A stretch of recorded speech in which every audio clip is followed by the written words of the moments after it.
नमस्कार साथियों, इस समय हूँ आगरा में और आगरा में जन अधिकार पार्टी के राष्ट्रीय अध्यक्ष बाबू सिंह कुशवाहा जी संपूर्ण भागीदारी यात्रा निकाल रहे हैं। बात करने को और जानने का प्रयास करता हूँ कि वास्तविक क्या उद्देश्य है। सर, किस तरीके की यात्रा चल रही है और क्या उद्देश्य है?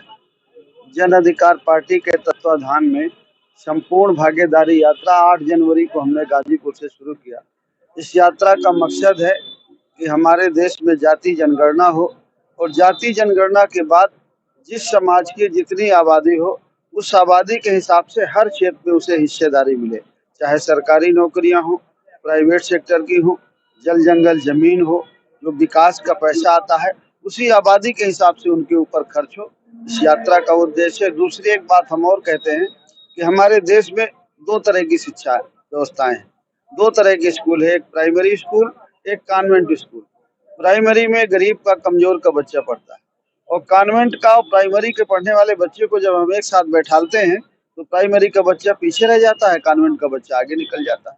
तो हम ये चाहते हैं कि 1 से 8 तक की पढ़ाई, चाहे वो सरकारी स्कूल की हो चाहे वो प्राइवेट की हो, एक तरह की होना चाहिए।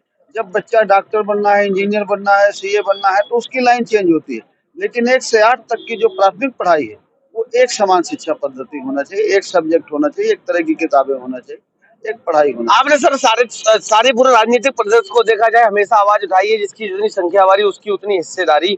यही बात राहुल गांधी आज जिस शहर में, जिस आगरा में आप हैं, राहुल गांधी और अखिलेश जी की आज संयुक्त यात्रा थी, वो भी अब निरंतर इस बात को उठा रहे हैं। तो क्या कैसे देखते हैं? राहुल गांधी जी उठा रहे हैं, बहुत अच्छी बात है। कांग्रेस में ने आजादी के बाद 76 सालों में कांग्रेस के किसी नेता ने पहली बार पिछड़ों की बात करी है, जाति जनगणना की बात करी है और उनको हक हिस्सा देने की बात कही है। कांग्रेस ने पहली बार कहा है, तो उसके लिए हमने उनको धन्यवाद भी दिया है, हमारे साथियों ने उनका स्वागत भी किया है। अखिलेश जी ये बात कह रहे हैं, लेकिन कहने में और करने में फर्क है। कहीं दिखाई तो पड़े कि कर भी रहे हैं। खाली कह देने से क्या होता है। Congress party, Samajwadi party PDA की बात करते हैं, लेकिन उनके नेता पीडीए के हिसाब से कहीं दिखाई नहीं पड़ते। अगर पार्टी के पदाधिकारियों में और जगह में पीडीए दिखाई पड़े तो बहुत अच्छी बात है, अच्छी बात है। हम उनको धन्यवाद देते हैं कि वो हमारी बात को रख रहे हैं। आपने महत्वपूर्ण बात कही कि भागीदारी मिलनी चाहिए। अभी स्वामी प्रसाद मौर्य जी ने अलग पार्टी बना ली, पल्लवी पटेल जी निरंतर नाराज चल रही थी, अभी उनका स्टेटमेंट बदला। तो क्या लग रहा है कि आने वाले समय में ये जो गठबंधन बन रहा है चल पाएगा? क्योंकि कहा यह जाता है कि आप भी अब इंडिया गठबंधन के साथ बहुत जल्द आने वाले हैं। नहीं, अब देखते हैं आगे क्या बनता है। अभी तो कोई ऐसी बात नहीं, लेकिन जैसा बनेगा आपको जरूर बताएंगे। 2024 में क्या संदेश देना चाहते हैं आप अपने समाज को, अपने कार्यकर्ताओं को, अपने नेताओं को और इस देश की जनता को?